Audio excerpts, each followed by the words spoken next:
Ukraine और रूस के बीच चल रहे तनाव ने अब पूरी दुनिया में हाहाकार मचा दिया है। बढ़ते तनाव के चलते युद्ध की आशंकाएं और तेज हो गई है। वहीं इस मामले को लेकर संयुक्त राष्ट्र की बैठक हुई, जिसमें भारत ने भी अपने विचार साझा किए। तो भारत ने क्या दिया सुझाव और अब तक क्या कुछ घटा, देखेंगे इस रिपोर्ट में। बीते कई दिनों से रूस और यूक्रेन के बीच जारी तनाव के चलते अब युद्ध के आसार और बढ़ते नजर आ रहे हैं।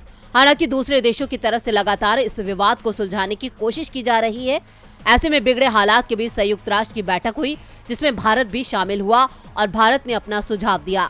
बैठक के दौरान भारत ने शांति से मसले का हल निकालने पर जोर दिया। भारत की तरफ से कहा गया है कि वह सैन्य तनाव से स्थिति को सुधारने के पक्ष में नहीं है, बल्कि मसले का हल बातचीत से ही निकल सकता है।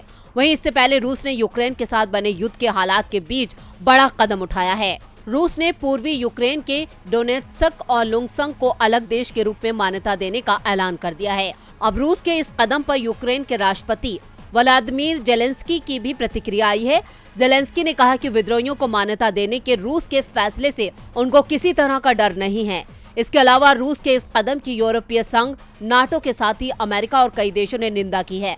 रूसी राष्ट्रपति व्लादिमीर पुतिन के ऐलान के बाद युद्ध का खतरा गहरा गया है। पुतिन ने इस ऐलान के बाद कहा कि इन दोनों प्रांतों में शांति बनाए रखने के लिए रूसी सेना भेजी जाएगी और अलगाववादियों की मदद की जाएगी। अब पुतिन के इस ऐलान से पूरी दुनिया में हलचल मच गई है। वहीं दूसरी तरफ यूक्रेन रूस विवाद के चलते यूक्रेन में पढ़ रहे भारतीय छात्रों में असमंजस की स्थिति बनी हुई है। भारत का कहना है कि यूक्रेन में 20,000 से ज्यादा भारतीय छात्र और भारतीय लोग रहते हैं। भारतीयों की सुरक्षा हमारी प्राथमिकता है। अब देखना होगा कि भारत का सुझाव कितना असर डालेगा। ये मसला सुलझेगा या और बिगड़ेगा। डीबी लाइव की रिपोर्ट।